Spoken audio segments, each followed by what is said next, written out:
Top of the morning, y'all. Hope y'all doing good. So on today's agenda, we are slamming the G today because I'm tired of the stock height, and this thing needs an alignment bad. So I need a good reason to give it an alignment. And yeah, shout out to where is it? Rev 9 for sending these out. So if you guys know me, you guys know I would normally go with like BC because that's my go-to. But I've installed these on a couple of friends' cars, or VQs to be specific, and they don't ride that bad. So I want to give it a personal try. And then I got them for really cheap too, since they were a sponsored item. And yeah, packaging is kind of mid, to be honest. And I don't know how to unbox, but yeah, I don't know much about this company. I do know they kind of look like Tanes or Tians or however you want to say it. And those ride okay. I've never ridden on the good ones. I've only ridden on the cheap ones that everybody gets. But then again, they're cheap for a reason. So yeah. But yeah, look. Their quality is not that bad.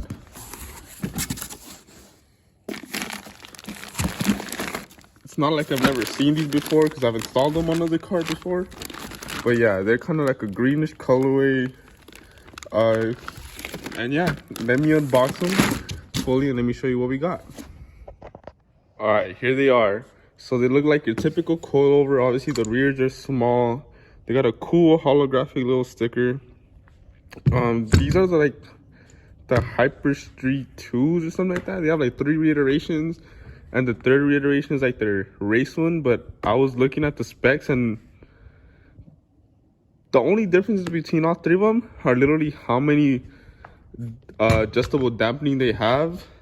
It's like if you want to make the coil softer or harder, I think Street 1 has like 10 or 12. Street 2s have like 24, and then Street 3s have like 32, and possibly like spring race change and stuff like that. But this car's not a race car, or I'm not trying to make it a race car, so I don't really care. I just kind of want more comfort.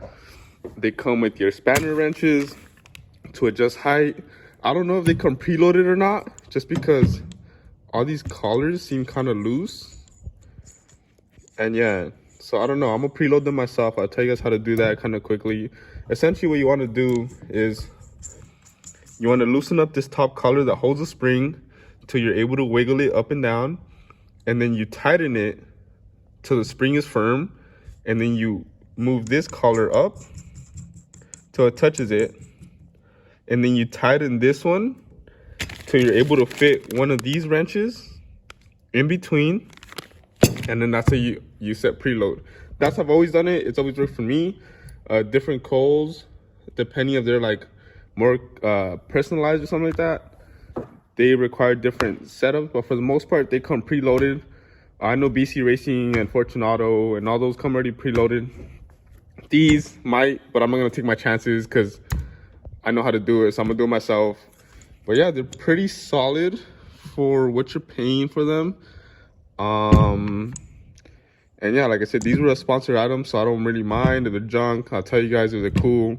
I'll tell you guys at the end of the day, I'm gonna probably blow these out and get BCs because, go for gold. But yeah, I'll show you guys how to kind of walk you guys through how to do it. Oh, one difference I did notice is on the rears, the knob is right here. I've done it on like G35 coupes and Zs, and they normally have like a big extension that lets you adjust it from like the hatch or the trunk part of the car. So I don't know why these don't have it, or maybe they didn't include it, or maybe you just could adjust it from the G35 sedan's trunk. I don't know. But yeah, once again, the Rev 9s, they're the Hyper ones I think are pretty low price for what you're getting. They're better than your typical eBay coilovers, although I think these might be eBay coilovers as well. I'm not too sure. And yeah, I would like to compare these to like Megan Racing and stuff like that. They're not the worst, but they're not the best. They're a budget-friendly option. All right, so as you can see, I didn't waste no time. Car's on jacks, wheels are off. On these cars, it's pretty simple. It's two 12 or 14s, if I remember correctly. I'm pretty sure they're 12s. And then the one down here, the strut comes out. These come with one of the bucket designs because it was more efficient, I guess, at the time. Be careful with this. I would suggest putting a jack under there once you get rid of it, so it doesn't just completely fly out and hit you. The front is a little bit more difficult, but it's still easy. The 3 on top, and then the one at the bottom down here. That bolt is a nightmare to get off. Don't ask me how I know. And then you just kind of wiggle it out. I would just try to kind of step on this and then try to bring it out. But if not, then just don't. Also, now that I'm here, take this off. Cause these are like little stoppers. These are like maybe like 2 degrees of angle, but you know, this car's turning radius is complete shit. So if I could fix that, I will. But yeah, I will try to set like a time lapse if I can. If I can't, you know, YouTube magic. And yeah.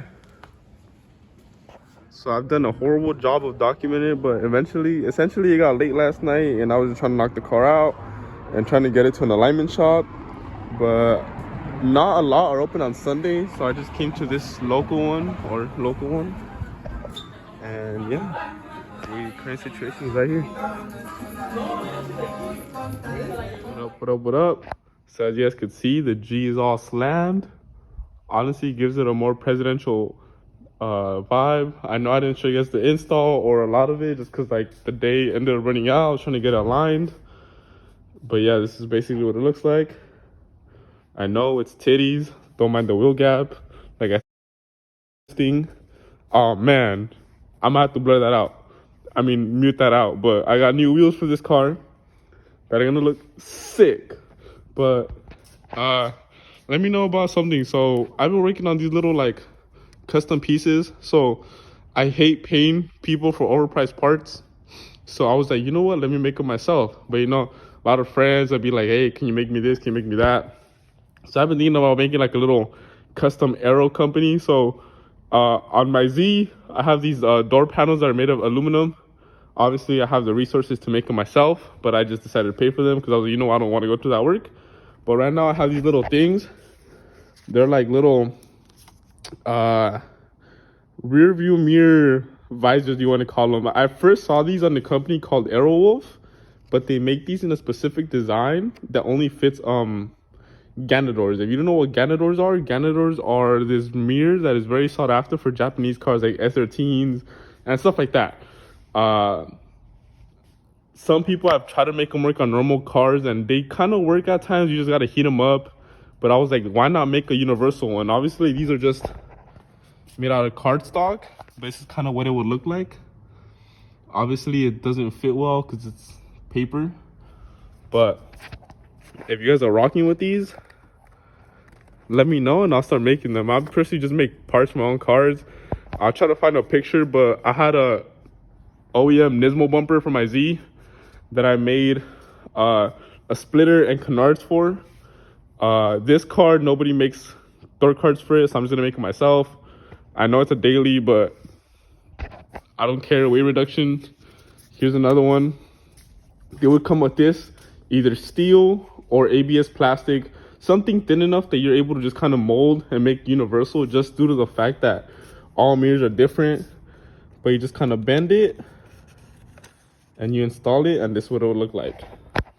Let me show you guys what it would look like from the inside. Let's hope it doesn't fall.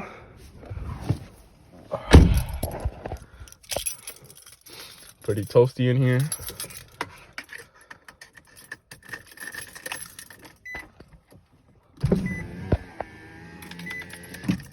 Look, it's non-intrusive. When you're